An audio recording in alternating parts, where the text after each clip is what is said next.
সাকিব খানকে কি কেউ পছন্দ করতো? আই থিঙ্ক আমি পছন্দ করতাম না। আমি সিনেমার জগৎটা আসলে ভালো লাগে না। আমার কাছে মনে হয় যে সিনেমার জগৎটা আসলে আমার জন্য না। আমার আমার আমার কাছে মনে হয় যে মানে এত প্রেশার বা হচ্ছে অনেক পলিটিক্স, অনেক ঝামেলা। আমি স্বচ্ছন্দভাবে কাজ করতে পছন্দ করি। আসলে ঝামেলা, তারপরে হচ্ছে প্রবলেম, এগুলোর মধ্যে আমি আসলে একদমই ফেস করতে চাচ্ছি না। অবশ্যই ঝামেলা নাই। কনটেন্ট ক্রিয়েট বা হচ্ছে শর্ট ফিল্ম বা নাটক বলেন, আসলে কি ঝামেলা হচ্ছে প্রত্যেকটা সেক্টরেই থাকে। পৃথিবীর প্রত্যেকটা কাজের সেক্টরে ঝামেলা থাকে। এখন আপনি কিভাবে কাজ করবেন সেটা আপনার উপর ডিপেন্ড করে। কিন্তু আমার কাছে মনে হয় যে মুভিতে কিছু বিষয় থাকে যেটা বাধ্যগত, যেটা আমি খান গত ৩ বছরে যে পর্যায়ে গেছে, ৩ বছর আগেও ওর প্রিয়তমা মুভি বের হওয়ার আগেও সাকিব খানকে কি কেউ পছন্দ করতো? আই থিঙ্ক আমি পছন্দ করতাম না। আমি সাকিব খানের হচ্ছে তুফান মুভি দেখছি, দেন হচ্ছে আমি সাকিব খানের ফ্যান হয়েছি।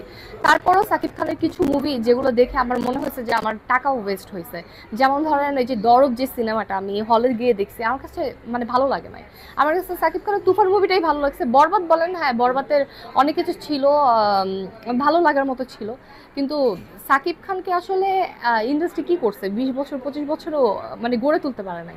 সাকিব খান আসলে আমি মন থেকে বলবো যে দেশের বাইরে গিয়ে কাজ করে সে স্মার্ট হয়েছে, দেন হচ্ছে গ্রুমিং শিখছে, তারপরে হচ্ছে সে যে কাজগুলো করছে প্রিয়তমা, তারপরে হচ্ছে বরবাদ, এই সিনেমাগুলো দিয়ে দর্শকের কাছে আবার নতুন করে জায়গা তৈরি করতে পারছে। এখন আমার কথা হচ্ছে যে সিনেমা করলেই যে দর্শক আমাকে ভালোবাসবে, আমি সুপারহিট হতে পারবো আর দর্শক আমাকে চিনবে, তা কিন্তু না। নাটক দিয়ে কিন্তু অনেক সুপারহিট, অনেক ভালো ভালো নাটক করছে, অনেক ফেমাস ফেমাস হিরো আছে যারা ভালো ভালো কাজ করতেছে। আমার স্বপ্ন হচ্ছে আমি দর্শকের ভালোবাসা চাই। আমি চাই দর্শক আমাকে ভালোবাসুক, আমি ভালো ভালো কাজ উপহার দেই।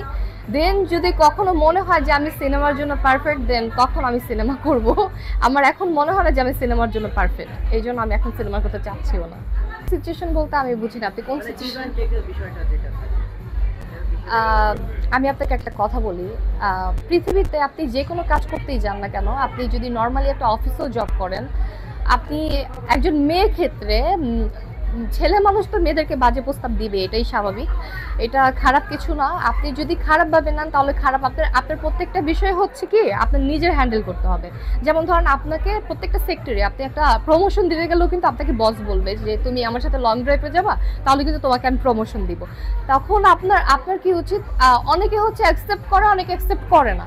তো আমাদের বিষয়টা হচ্ছে কি কাজের ক্ষেত্রে অনেকে অনেক কিছু বলে, কিন্তু সেটা হচ্ছে আমরা কে কোনটা মানি, কে কোনটা মানি না, সেটা হচ্ছে নিজেদের প্রতি। এখন আমি হচ্ছে যে কখনো মানে আমাকে বলে নাই যে তা না, আমাকে বলছে, বাট আমি খুব ভালোভাবে হ্যান্ডেল করছি। আমি বলছি ভাই আমি এই টাইপের না, সো আমাকে এই কথা বলে লাভ নাই, আপনার কাজটা আমি করতে পারছি না। কিন্তু সেই লোকটাই আবার পরবর্তীতে আমাকে খুব ভালোভাবে মানে কোনো ঝামেলা ছাড়াই সুন্দরভাবে আমাকে নিয়ে কাজ করছে।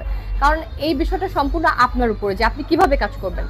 পৃথিবীতে দুইটা জিনিস থাকে, ভালো আর খারাপ। এখন আপনি যদি খারাপ পথে যান, আপনাকে খারাপ পথের লোকজনই কিন্তু ডাকবে।